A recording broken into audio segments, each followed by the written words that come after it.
Looking to go out in the town in the city of Boston for an affordable price and grab some great food, drinks, and atmosphere in the Seaport District? Well, look no further than newcomer Seaport Social. Seaport Social is a premier and authentic social house that is poised to proudly serve the Boston area for many years to come. Their mission is to provide high-quality food and unique craft beer selection, along with a welcoming atmosphere for all those that wish to witness firsthand what the Boston social spirit is all about. From a top-notch bar, great group seating, to their premier menu including their massive loaded nachos, endless craft beers on tap, and an exquisite espresso martini option, look for manager Jimmy, who will satisfy your needs. A project that has been 4 years in the making is finally here, Seaport Social, which is located at 225 Northern Avenue in the Seaport District in Boston, will officially open its doors for their grand opening December 1st. Get there while you can and tell them Steele and Nazz sent you. Eat, drink, social. That's what the Seaport Social does. Let it rip. Welcome back to Steele and Nazz, presented by Hedge Better here, sponsored by Sliders Fitness and Performance, and our law offices of Patrick J. Foley, episode 134 on the horizon. Showtime Craig with me, Nazz up in here. How we doing? How you doing? Doing well. Guest tonight, recurring guest, Mike Ohan Jr., boxer out of Holbrook, put on his show as the main event at the Quincy Veterans Memorial Stadium. They had an outdoor pro boxing match. He was the lead card. He unanimous decision. He beat the bag out of who is it? Harry Gigliotti out of the North Shore. Who cares? Fuck the North Shore. Yeah, South Shore took it again. Great interview. Try to get Frank Hogan to match up with him. He skipped out on us. Maybe we'll see him next time. But overall, good interview. I thought Mike came in, told us what happened, got the job done, commented a little bit on Francis's attire pre-fights. What do you think, Craig? It was great. He's a good shit. You can tell he's very humble. He's definitely a fucking badass. I mean, I'd love to see it. I couldn't make it there that night. Probably cool fighting in front of the entire crowd of Quincy in front of Veterans Stadium, which we frequented before. Yeah, his nickname's the Bad Man, and he took out the guy named the Hitman. I mean, I guess he is the man. I mean, that's right. The only person I'd put up with there is John Wick, maybe. Kenny Powers is up there for me. Other things on the horizon, the Pats just signed Ezekiel Elliot. How does that help their playoff chances this year? First preseason game. Lights out Lang's fighting in Rough N Rowdy, trying to avenge his only loss last time around. I forget the guy's name he's fighting. I think the guy was in jail before. Yeah, the con man or something. Yeah, he'll probably be in jail. Convict. Yeah, he'll probably be in jail again. Yeah. What else? Craig has been on wild vacations. We got to talk about that a little bit. The fucking bender needs to stop. Yeah, it's been nonstop. So and we'll save baseball on the back burner for when Anton decides to show up. David Krejci retired after 15 seasons with the Boston Bruins. I'll give my little last toast with him. So we'll lead on to it with Mike Ohan Jr. here, the boxer. Episode 134, moving smoothly here. Let's get to this interview now. Ooh, let's go. We're now joined by Holbrook, Mass native, recurring guest of the Steele and Nazz podcast, Mike Ohan Jr., coming off a big W in our hometown of Quincy, Massachusetts, Veterans Memorial Stadium outside. First of all, Mike, I want to know how you're doing and how's it feel to come out on top once again? I'm feeling good. Thanks for having me on the podcast again. Yeah, it feels great. It was a tough fight, but I trained hard and I did the right thing, and I'm happy to be in the winner's circle coming out of this fight. So his name was Harry Gigliotti, who's a North Shore guy, 9-4, definitely one of your toughest opponents the last handful of fights. Just tell me what kind of went into it. I know fighting outdoors, it happened to be a beautiful night, but how do you prepare for that kind of in a different way outside of going into the Vets Club or inside anywhere? Preparing for that fight because it was a local fight, so whoever wins will obviously move on to bigger and better things. I mean, he will too, but I have a better chance, obviously. Damn right. If I beat him, so I knew it was going to mean a lot to beat him. I would have to put just about everything I had into it, any extra things that I had into it, any extra time I had into it, mentally and physically. And mentally, I prepared for it more than my physically because I knew I had to beat it. I had to stay stay calm during the fight, not emotional. Despite being throwing on the ground, hit low or whatever. You know what I mean? And not like put any emotion towards that, and just win the fight and stick to the game plan and executing whatever I had to do to win the fight. I mean, in coming from a fight the other day, you literally don't look like you have a mark on you. So it had to have been a one-sided fight from having it 3 days ago. Yeah. I mean, I was a little puffy like the day after, but I mean, nothing crazy. It seems like the South Shore versus North Shore, no matter who's fighting, who's playing what sport, South Shore, seems to be coming out on top every time. Just tell me the, more atmosphere of, fighting outside. I'm sure, Holbrook's right around the corner. Just you had probably your whole family there and friends. Just how great was it catching the W, not just, another win, but in front of your local crowd? Well, yeah, it felt great. I mean, you see all these ex-fighters that I looked up to growing up, all the stories I heard, all the history I heard. My dad was there. He was screaming. I mean, he had a blasting crowd talking to everyone there. All the fighters that I've trained with all throughout the years, and all the people who have trained me all throughout the years have got to witness the other night. So even fighting on the same card as Francis Hogan, Julian Baptiste, and Tommy O'Toole, and the new guys and the amateurs like Shaq, where we're training with him. Yeah, we're all from the same gym, training very hard together, and we all got the victory, which was even better. Our gym came out on top. It was a sweep. It was a clean sweep. Yeah. Oh wow. And it's domination. Yeah. So it was really nice that all of us got to share that moment together, and yeah, I got to be the main event, which was really I was honored to be the main event, and yeah, it was great night. You saw all over town, all the bars you went to, it was like your face and everything. Just even just the advertisement. I know if this isn't your first rodeo, but that's pretty fucking cool around here. Of I'm walking into the Follow House. I don't know if you're relative with restaurants in Quincy, but your face is sparked up there, ready to roll. Just the whole promotion side of it. How cool was that aspect in the weigh-ins and everything like that? It was cool, especially in the weigh-ins. The weigh-ins were really cool in that little Irish bar. It was really I don't know. There was something about it. It had its own character in there. Yeah, I mean, what bar were the weigh-ins in?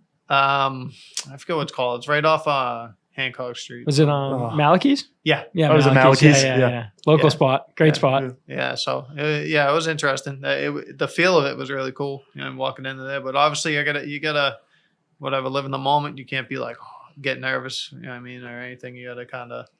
I mean, I see my face like on posters and this and that, but you can't let it get. You know what I mean? I just kind of just go. I know you're a pro's pro, but after making weight, any part of you would be like, all right, maybe I should get a nice, quick pine over there. No, no, I don't drink. Oh, you don't drink? No, okay.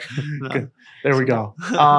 Is this your first time fighting for the Granite Promotions? No, they promote me. Oh, okay. They so promote me full time. Since 20. Probably since I think 2021 or 2022, I've been promoted by them. Chris Charity, he gets me the next level fights. He got me the fight in Madison Square Garden against Tiger. I mean, he got me those opportunities and stuff like that. So Grant Chin's really he's top in New England. Yeah, no, I love Chris. I've known Chris forever. We used to work together at Assembly in Quincy, so cool. He's a good shit. Cool. Everyone knows everyone. Yeah, exactly. That type of thing. Yeah. I just want to ask too. Speaking of that MSG fight. Took a loss there. How do you bounce back from a loss like that? And you've produced 3 wins in a row, 3-0 in 2023. Just how do you really turn things around? And how do you kind of reevaluate yourself and your craft and working with coaches, working on defeating your opponent every time you go out? It's more of a mental test. I mean, after a fight like that, you get to see go back and look at the loss and see why I lost. You know what I mean? And I know why I lost. I should have adapted quicker. You know what I mean? I was boxing beautiful in the beginning of the fight, but I should have adapted because he did. I was beating him to a punch, surprisingly. You know what I mean? I didn't expect to, so I kind of ran with it. And then he started walking me down. He walked me down. I mean, I still walked out of that fight unscathed. You know what I mean? I feel like they stopped a little early. I should have fought harder probably, but that's something I took out of it. So now I'm gonna be after beating Harry. Yeah, I mean, I got my fights to get me back on the win streak, on the winning track with the 2 opponents, and I got Harry. Yeah, I mean a top local fight to show that I can prove my skill in front of all these people. to show him that like I don't belong on the like I do. Obviously, I love fighting on a local level, but I belong on the bigger stage fighting these bigger guys. So I was able to show that the other night. So now Chris is going to get me another big fight on the big stage, and I'm going to have another chance to prove myself. And I'm going to take whatever I've learned in my past and put it to work. You know what I mean? Let's go. I heard there was a nice left hook to the body in the 5th round. Just tell me how, obviously it went to the decision, unanimous decision, but you pretty much can control the whole way to Craig's point of saying it doesn't look like you got a scratch on you. Just tell me how you evaluate yourself in that fight. Seems like you dominated. So leading up to that 5th round, I would say after the 2nd round, the first 2 rounds were closer. You know what I mean? I was landing. I was really focusing on my jab to his stomach and my jab up top and trying to just get past his punches and make him go backwards and me take the momentum, which I did after the 2nd round. And you could tell, I mean, I was within myself. I'd stay within myself within the fight. And he kind of obviously got out of control trying to judo flip me, in the 5th round. You know what I mean? Because he knew I started taking control. I said that after the 3rd round, I'm going to start walking him down and make him go backwards because he couldn't punch going backwards. And I was sucking the life out of him, having him going backwards. So I was going to keep pushing the pace going forward. And then the 5th round came, he threw me. And I was like, all right, I can either get up and try to throw him back and get upset and whatever. But no, I kept my composure. I just kept going back to what I was doing. And I hit him with a body shot. I mean, it was a matter of time. I was hitting him in the body all night. I heard him with one probably like a minute before that. I probably heard him with the one. But if I never kept myself under control, I probably would never put him down. So that was the 5th round. I put him down. Then I think the 6th round, I think I heard him either the end of the 6th or the 7th. I heard him again. Kept building off it one by one. Yeah. And then I seen him go over to the corner one of the rounds. At the end of the round, after I hit him with a body shot, it was another one at the end of the round, and he took a knee, and he was like gasping for air, and he told me he split blood at the end of the fight. So I was like, he was on one knee. I was like, oh, I got this, and then the doctor checked to make sure he was fine. He was fine. Then he came out for I think the 7th round, 8th round. So I was pushing my pace, my will. I was gonna say, at what point do you push yourself, being like, I really want to finish this fight, but I also don't want to expose myself and, give him a chance to, get back in it. Yeah, so I was pushing it. Even in the 7th, I was pushing it, but he was really tough. I give that to him. He has a chin. Yeah, I mean, no, I don't think he's ever been stopped. Oh, actually, he's targeted, but he's stopped on his feet. He's never been like KO. Knocked to the canvas, or anything. He has a good chin. Yeah. You know what I mean? I got to his body, but I was trying to go to his body, but he was covering it. So I was going to the head, but he was really tough. I couldn't get him out of there to the head. So I eventually I was just walking him down the 7th and the 8th. I walked him down a little bit more, just to seal the deal. Mark DeLuca was the coach in my corner. He was telling me, stud. Yep. Just don't go out there and do anything stupid. Just stay in control and win the fight. Bad man taking down the hitman, man. That's a caller's dream call. That's some shit. You know what else? Some shit. Francis was supposed to be. We were supposed to do a double boxing interview. We'll see him somewhere down the road, but he's had some. I think one time he dressed up in his like the Borat weigh-ins where you can only kind of see his package, whatever going on, and then he had the Barbie going on. I think the other night. I mean, I know you do your own thing, but you kind of have to do some type of. I don't know. Do you have to do some type of stunt to be noticed like that? I don't know. I mean, I'm happy he's not here because he's not going to steal the show on me. The kid's a stud. I know how embarrassing it is to be that other fighter too, for him to do all that like frilly, like funny bullshit, and then like to come out and get your ass kicked. Because I watched his fight; he was coming at that guy fucking intensely. Like, he's fucking crazy. Yeah, I remember when I was when he was like 15 years old, and I was probably whatever. What do I have? 6 years on him? 7? Was he 22? I'm 20. Yeah, I think he's 7 like years on him. Yeah, he was 15. I was 7. Whatever. 7. What am I? 22 or 23 or something? Yeah. And that's when I realized he could punch. And they were like, my coaches at the time told me to go in there and work with him. I was working with him, and he buzzed me with like a right hook, and I was like, this kid can really punch. I was like, I can't take it easy on this kid at all. I never, ever since that day, tried to take it easy with Francis. Especially nowadays, never take it easy on him. And he was 15 years old. And this kid could punch like a mule. And I was like, wow. So even when we talk about like going into the next fight, do you ever like see anyone that you like would want to call out, or someone in your weight class where it's like up to the next level where you like are looking to fight that person, or is it kind of just like still building your like reputation to like get to that point where the fighters are calling you out, or you have the ability to call out someone else? I don't know. I'm not really like a call out fighter. Like whoever he sends across my table, I say yeah to. Harry, he asked me who I wanted to fight in New England. I was like, who is there? And we're looking who there is. And I think Danny O'Connor was there. I was like, I'll fight Danny O'Connor. I just seen him fight. That didn't work out for some reason. And then Harry was there also. He was number 2 that I was like, all right, yeah, I'll fight him too. And I don't know too many guys in New England. I don't know. Whoever Chris tells me the fight, I'll say yeah to. Next man up type of mentality. Is O'Connor? Is that the one that fights out of Farrell's in Southie? No. Who was that? Do you know who that was? Kelzeski? No, I don't think it's him. Someone else. Yeah, he had like the punching competition with the Dana White like slap off thing. They had like a competition. Yeah, I'll have to look it up. So you fought in a bunch of like different local ones, like I said, veterans, Bridgewater Vets Club. How was it fighting? I know, unfortunately, it was a loss, but fighting in MSG must have been pretty cool. That was awesome. Yeah.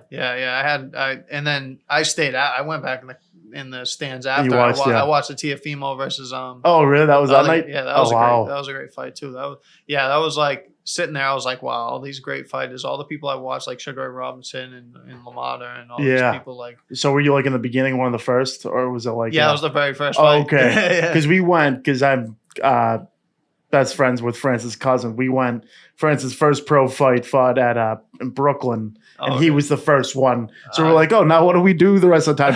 I think we just left right after because it wasn't even like a good main event. But that's just funny seeing there how you would think it's like, since you're fighting MSG, you think it's like, oh, the bunch of fans, but they like don't start coming in until late prelims. There was a good amount of people at MSG. Oh, that's good. They didn't start till like 7 o'clock. They didn't have like a huge undercard. Like I remember hearing that body shot Francis hit that kid with that on his debut. Yep. And that was insane. He took a tough fight. The guy was 5-2, I think, too. Yeah, so he was at least experienced, and I think at least had 10 years on Francis. And Francis got him with a nice little gut punch there. That was you could hear it. I could feel it. Yeah, that city, man, Brooklyn, Manhattan, just so tough to get around. Oh my God, you're better off walking everywhere instead of taking cabs. Oh, this is the worst. Yeah, it takes longer to take a cab somewhere than it does to walk. It's fucking crazy. Oh, it's good to bounce around though. Yeah. So Friday, you finish it up. Did you do any celebrating with friends? I know you. Now you get back to work. I honestly didn't. What did I do?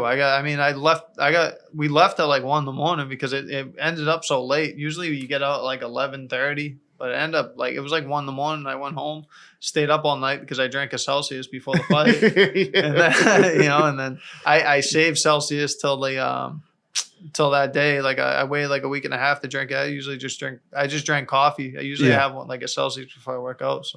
So I waited. So I was up all night, and then it was nice to have like 2 days off. And, back to work though, like because I know you do a job outside of boxing, right? Yeah, I own my own painting company, Ohan Painting. Oh wait, painting. All right, well, we got give it the tag. We'll give it the shout out like that. Yeah. Where do you mostly do your business? Just South Shore? South Shore. I'm working in Brookline coming up a couple weeks, and like Walpole area. I don't know if Walpole is South Shore. Is it? It's South. Yeah. It's not the North Shore. So Magic Mike's not here tonight. He's a painter. You guys could definitely collab. Or hire him. We'll hire him. Yeah, exactly. Yeah, I know.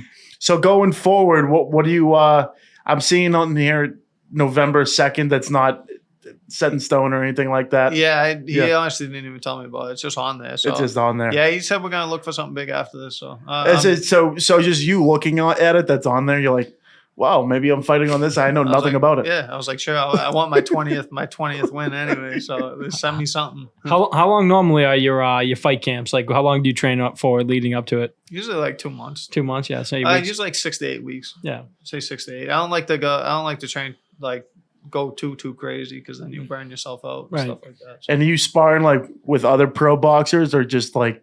Yeah. I was helping Abe get ready for his fight, Abraham Nova. For his fight. He got the 3rd round knockout. Let's go. Basically all the guys fighting on the card. Who was I sparring with? I was sparring with Shaq. He's a good amateur. He fought in that amateur. So how does fight. that go? You guys like rock headgear or anything, or just like promise not to knock each other out? No, we try to kill each Oh, other. nice. Yeah, That's what it's all about. Yeah, like we're down Bishops, and they got some dog work down there. I was training with Cedric. He's a good amateur fighter. He should be turning pros. So. Now, do you do any outdoor like sparring to get ready? Now you it's just like whatever I'm ready for. That's a good thought, though. Yeah. You know? What was it like being under the lights? Like, was that not a cool experience? Was that your first time fighting outside like that?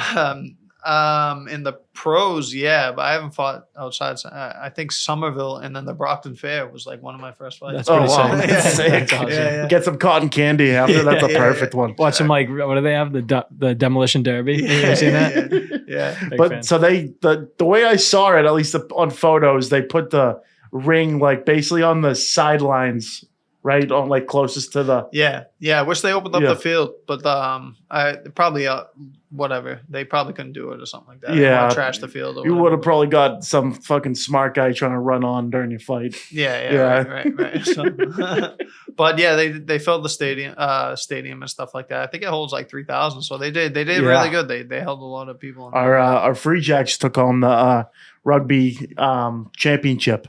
It's a professional rugby team. Yeah, they won a championship. Yep. So all right. So they're big. They're a big team. Oh, though, right? they're no joke. Yeah. 100%. We actually crashed their parade. It was great, but we'll move on from that. Yeah. Overall, sitting here at 19-2, 9 KOs. Just what more do you want to get out of this that you already haven't had at 29 years old? I'm sure you got plenty more fights ahead of you. But what do you want to get out of this that you haven't already? Title shot, money. I'd like to buy a house. You know what I mean? Stuff Fuck like yeah, that, yeah. Who market holds the these title days. right now in your weight class? I have no idea. 140. So whoever's there, I don't really. Yeah. I have no idea. Just gotta start calling that motherfucker out. I know. Catch a big fight or something like that. You check out the Jake Paul Nate Diaz fight. Yeah, that was interesting. Yeah. So what because you're you're always boxing, but seeing something like that where Jake Paul seems like he's somewhat of a legitimate boxer now, fighting all these guys, but all these UFC guys taking the payday to go over. Just your thoughts on the whole thing. I mean, it brings a lot of people to boxing, I guess. I don't know how the undercard went. Honestly, I don't even think I've seen it. I think I just seen the highlights. But it seemed like, I don't know. I mean, he puts a lot of work into the boxing. He trains hard probably and does the right thing. So, I mean, it's not bad. I wasn't like a fan of it at first, but the more he's just making it a game and more of a money grab than anything. And all these guys, UFC, who, have had their fights, but I don't think have gotten paid to what they should have been paid. Yeah. Making I think Nate Diaz made like $10 million off that fight, which is nuts. That's the most he probably ever made. Ever. In a fight, Yeah. right? Yeah. They said combined his whole winnings. That's crazy. And he fought McGregor twice, Yeah. which is 3 times. Was it twice? I think twice. Twice. Yeah. Which is crazy because those are money grab fights too. But it's cool to see at least boxing's expanding to.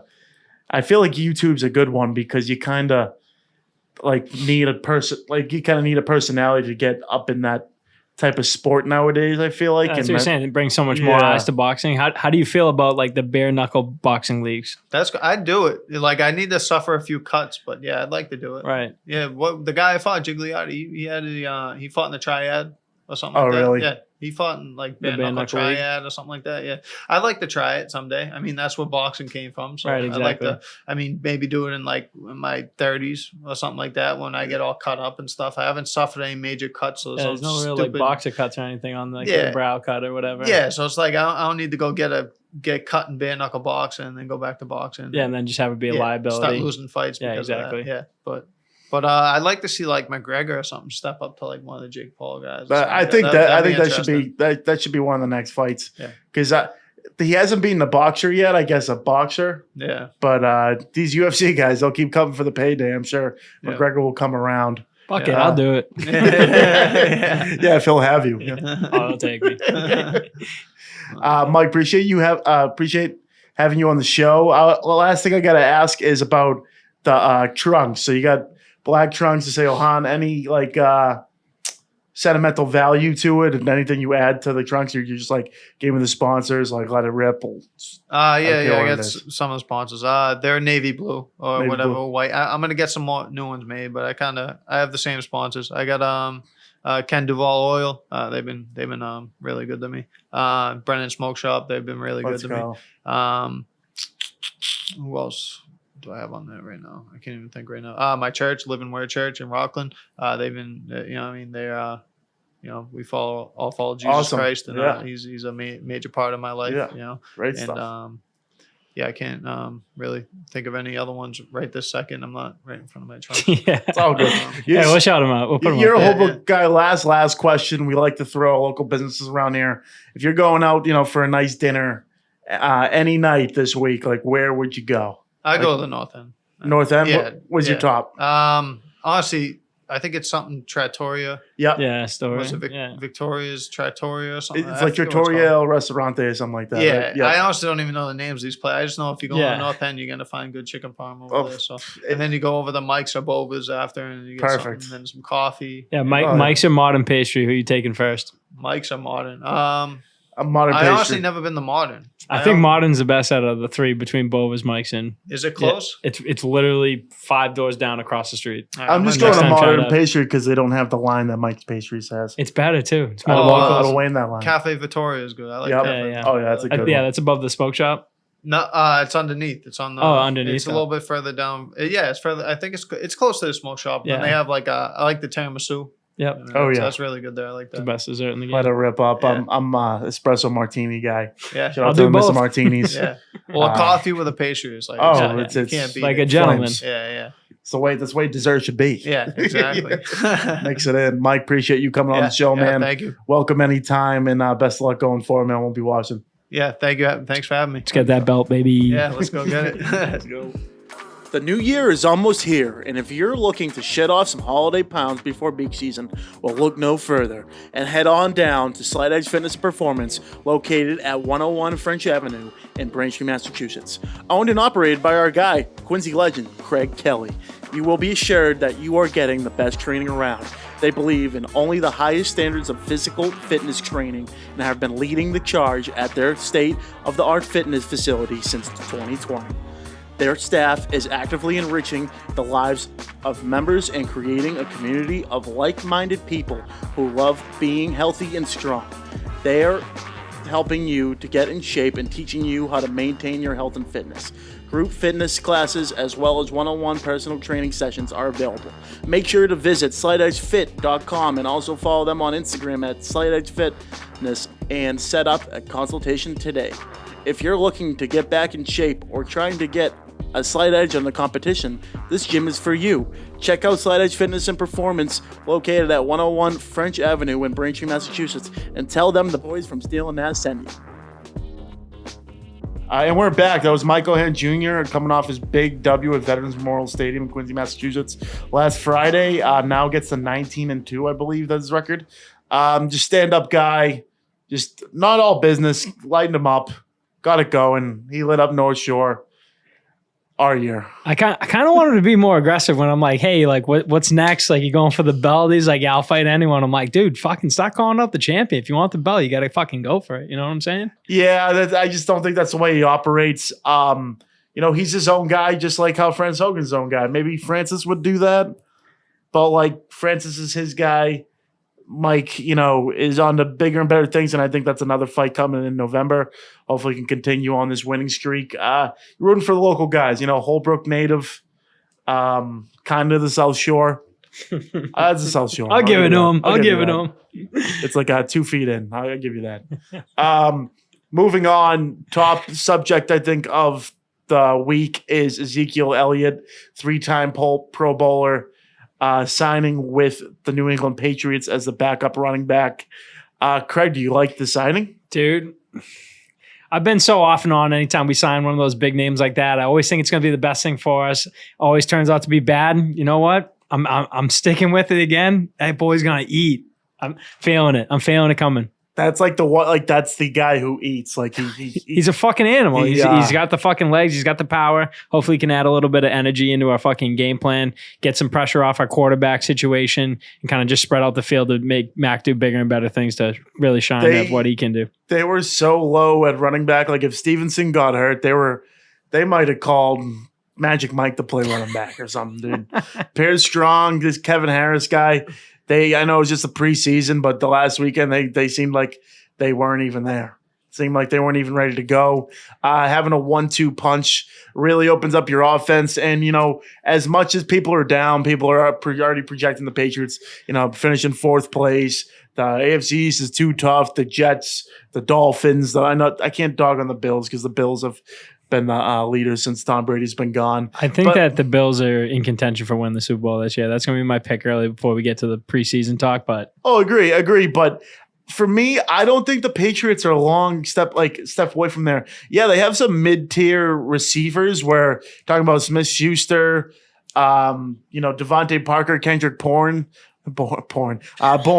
being your top 3 there. You have good tight ends. Your offensive line, if they stay healthy, it's going to come down to the little things, how, football games are won and lost they have a hell of a schedule starting with Philly. They have the Cowboys, I think, week 4.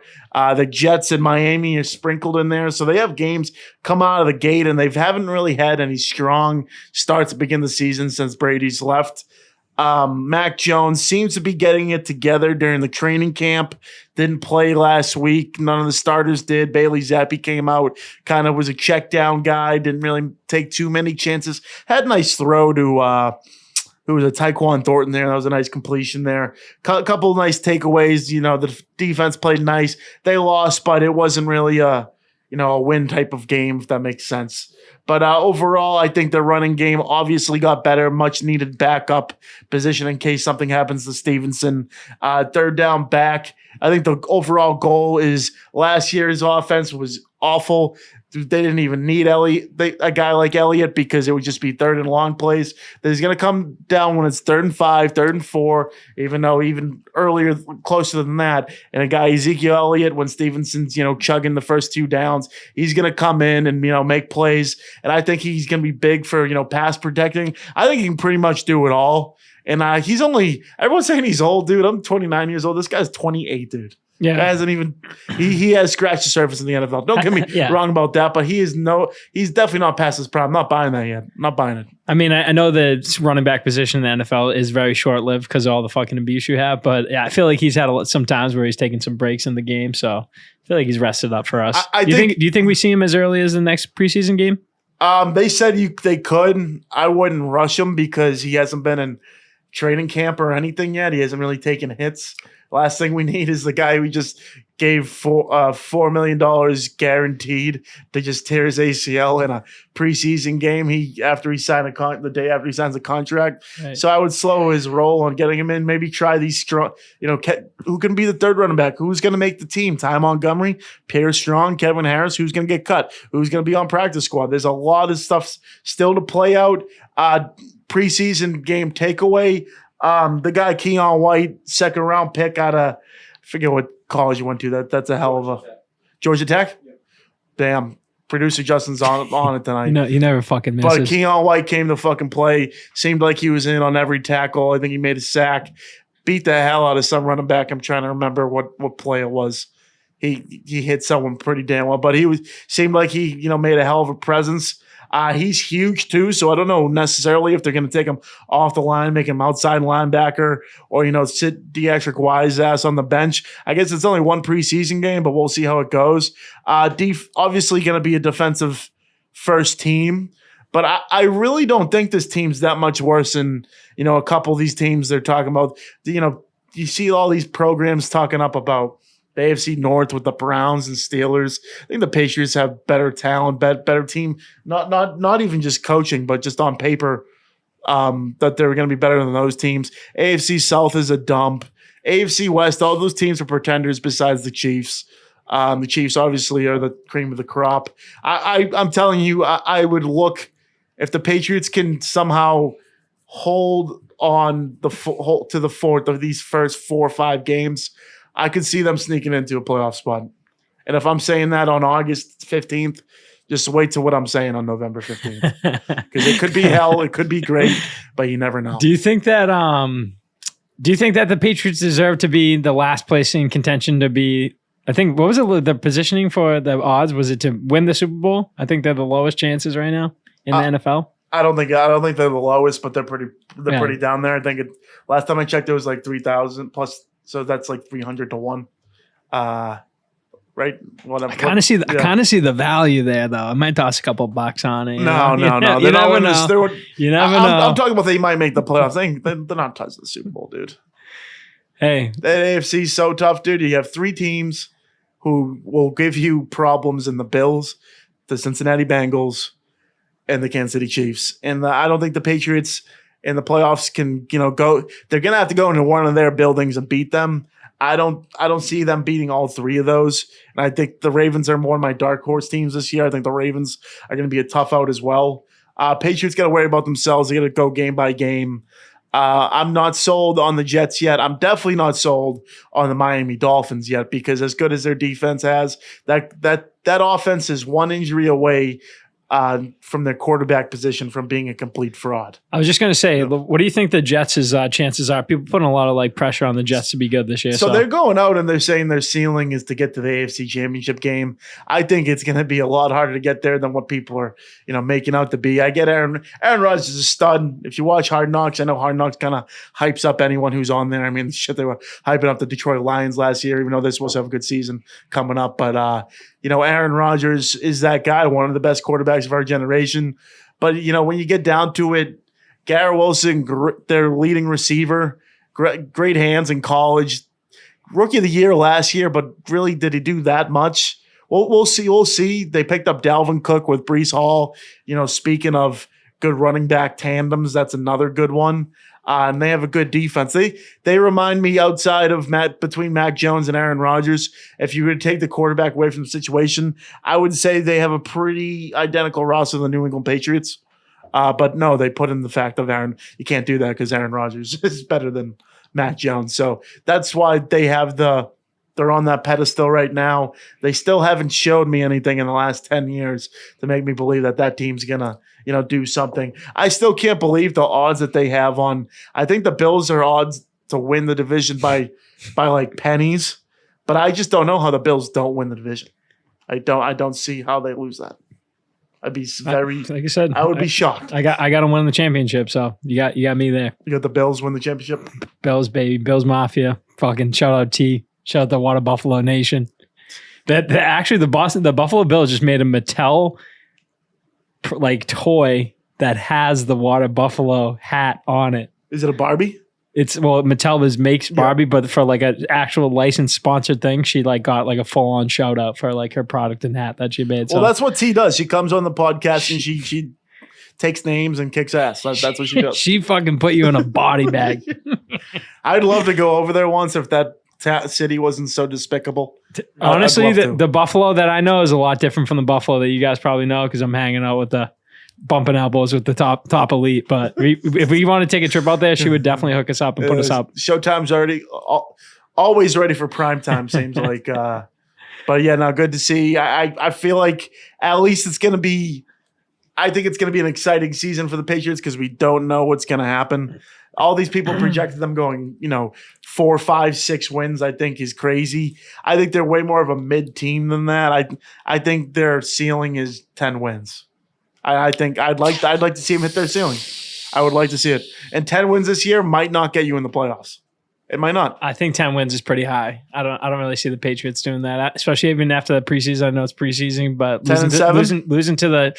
losing to Houston like that. They didn't play starter, Craig. It doesn't matter. No, it does matter. It's a whole core. Baltimore Ravens, even though they haven't been doing that well, they haven't lost a game in 27 fucking last outings. You gotta show some fucking pride in your team. That's crazy. Not lose. That's blasphemy. No. You're talking about preseason games. Dude, I don't care if it's preseason. Mac Jones hasn't had a rep.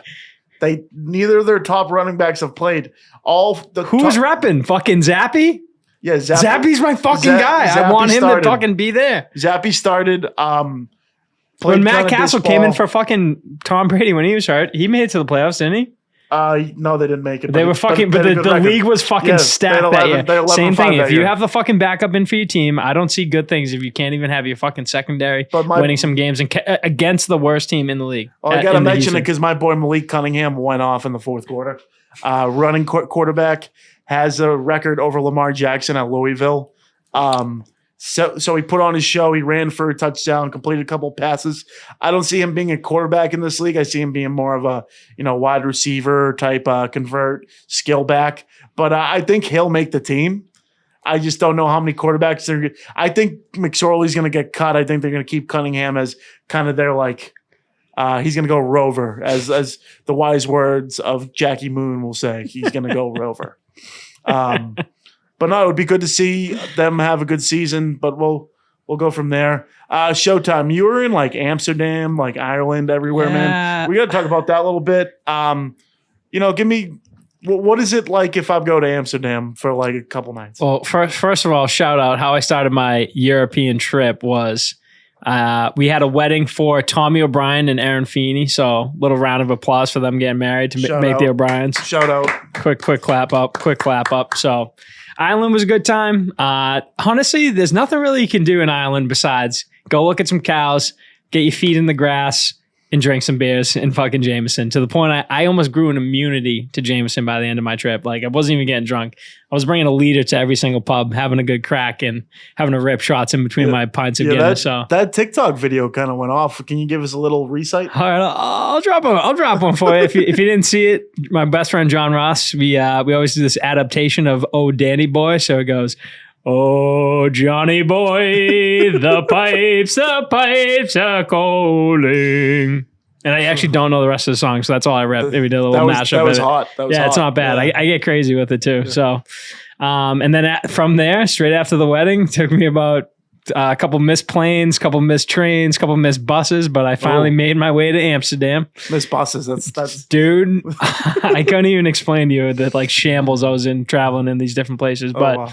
Finally got to Amsterdam, stayed in a houseboat right on the canal in the district of the red light.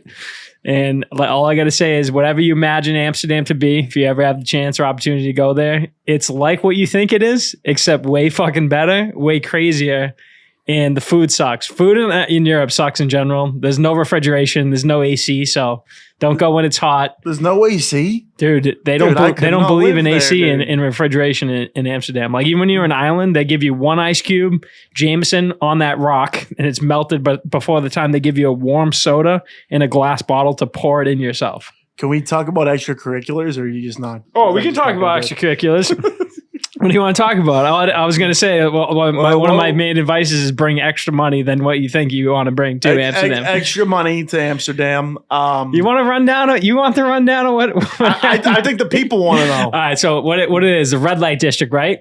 Amsterdam's weird how it's made up. It's made up from a smaller to larger circular canals all around the place. So you have to go over these bridges. From the downtown center, there's two bridges to the right. Once you go those two bridges to the right on the more eastern front of Amsterdam itself, you literally look it up. It says red light district itself. You walk down it by side of a canal. On the left-hand side, there is just windows plastered all the way down. During the daytime, it says room for rent, 100 euros. So what that is these girls, I don't know if they're pimps, I don't know if they're gypsies, I don't know Hookers? what they're. Yeah, we'll get rid of the euphemisms. These whores, they're fucking lined up in all these windows by nighttime. There's 3 girls a window lining up, fucking trying to drag guys in. So you have an entire street, probably mile long. Then you cross the canal, go to the other side. Coming down the other way is all same thing. 3 windows, 3 girls per window, all the way down. You basically go down, take your pick, and in between those is also sex shows. I don't know if anyone's experienced one of these sex shows Magic before. Mike's dream last night. Dude, Magic Mike would probably be renting one of these windows by the end of it to make up for recuperating of his money. Probably be painting it, trying to pay back. Yeah, you'd be like, this red's kind of looking pink. Can I fucking touch it up a little? But yeah, just a good time. Experimented in the truffles, as the locals say, and that was a good time. Feeling great. The nightclubs there is good. The scenes there. It's kind of Amsterdam's really the New York City of Europe, so it's more of like a melting pot of a lot of different like regions and areas of girls and guys and just fucking. I feel like it can be like a train. It feel like it can be a train wreck there though. Not really. No. Honestly, it's a lot safer than I thought it was going to be too. There wasn't really too much like trouble or like young kids or like people starting problems. It was kind of just like a happy-go-lucky. It's honestly extremely gay. there's a lot of like gay pride flags everywhere. So like it's very accepting. I was just and thinking open. of that Euro trip when the guy gets like kidnapped and they're trying to like shove that thing up his ass or whatever. I don't know. I mean, I could see this thing getting shoved up your ass, but I don't know if you're gonna get kidnapped while you're at it. But no, I wouldn't trust like going to like Romania or like Poland. But yeah, Netherlands is a very cool spot. I like it. Yeah, so definitely check it out if you can. Any opportunity. And that's a review. Yeah, and then I'm finally trying to slow down on my bender because I've been partying for the last month. So we're finally winding down after this. I will say, you said to me too, you were like, you've been working long days, long hours. You're like, July's my month, and then Mike Steele said, this year's our year. So it's slowly turning from July to August is my month. It might even transition to September. We'll see how this party goes. But yeah, I've just been enjoying myself. I had a long year already of work, so it's nice to relax and enjoy yourself. I'm trying to wind down, but hey, summer, man, you gotta let it rip, no matter absolutely. what age you are. Moving on a little bit. I don't really want to move on because Amsterdam just sounds like a great time. I can tell you some more stories. Do you want a story? Get a story in. Let me think of one real quick. Okay. I'll think one. I can give my all right, so after 15 seasons in the NHL, David Krejci decides to hang it up a month after Patrice Bergeron did. Losing two of your top guys in the on the team. Pretty much, nucleus there. David Krejci has been so good for this team. It just seems like whenever he goes, the team goes. Stepped away, played in Czech last year, but really had a good year in like 16. I think it's 16 goals and like 30, 40 assists. Just a really good year being on, Pasternak's line for the most part. Just an all-time Bruin. Has been playing since 07. Definitely 46 going to go up in the rafters. It's going to be a different year at the Garden here for the Bruins with no Patrice Bergeron, no David Krejci. But it just seems like, the Bruins are turning a page. We thought they were going to suck going into this year with all the injuries. I think they're really going to suck going next year with losing these guys. But, shout out to David Krejci for doing what you do, man. We'll never forget, the 2011 Montreal Game 7 out there. 2013 comeback against the Maple Leafs. They're all part of this. Just great to see another guy going out on top. I know they should have won this year, but they had a hell of a season, fun season, I feel like. And, I feel like you look at it, 40's going to go up in Tuukka Rask, 33 Zdeno Chara, Bergeron 37. I think right there it should be 46, no doubt. Obviously 63 when his time is done, but it's not done for a little bit. But shout out David Krejci. Got any response on that or no? David Krejci's a tough one to see. He does well in the playoffs. He's always held it down for us, and he's just a good addition to the team. I don't know if it's as sad as Patrice Bergeron. No. He's been playing second fiddle his whole career to that guy. I think he knows by now it's not as bad. But I was trying to give you some time to think about your story of Amsterdam. So you still got time. Keep going. I still got time. What's another All topic? right. So the last topic I was going to talk about is we got a big Rough N Rowdy 22 coming up this Friday with our guy Lights Out Laing coming off his first loss after every single one of his wins. He's 9-1. Has come in the podcast. When he lost the last time, he did not come on. Respectfully so. That's what he told us. Make it happen. Defeated him, the guy who was in jail, whatever. He's not going to make it happen again. I don't think there's really should be an analysis here. Bobby got his head cut up. It was bullshit last time. Bobby's going to go in this fight, go 10-1, get his belt back. And you know what? Fuck Diamond Hands. I'm already getting past make it happen, and I'm already on the Diamond Hands. I think they can all honestly. You know what I like is the biggest supporter of Bobby Laing and the Barstool Entertainment is Stu Feiner. Stu. Every single time we got to have him on for the amount of support he gives Bobby. We got to reach out to him and be like, hey, me, you, and Bobby, let's make it happen. If I got to say ready to roll with that guy, my life would be complete.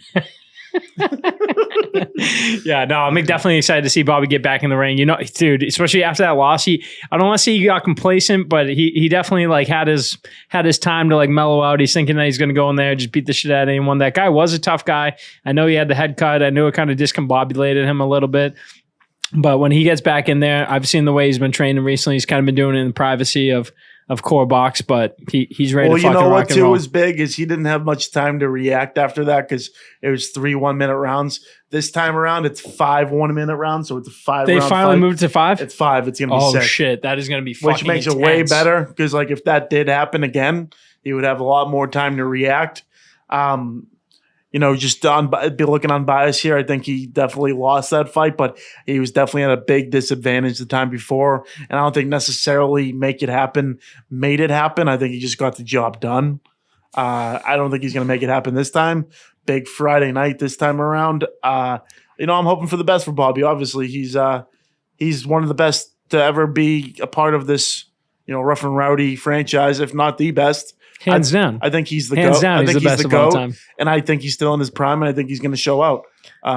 Honestly, too, like make it happen. That kind of sounds like a last minute resort. You don't have too much confidence in yourself. Bobby's ready to rip and roll. I'm telling you, he's going to knock this guy's head off.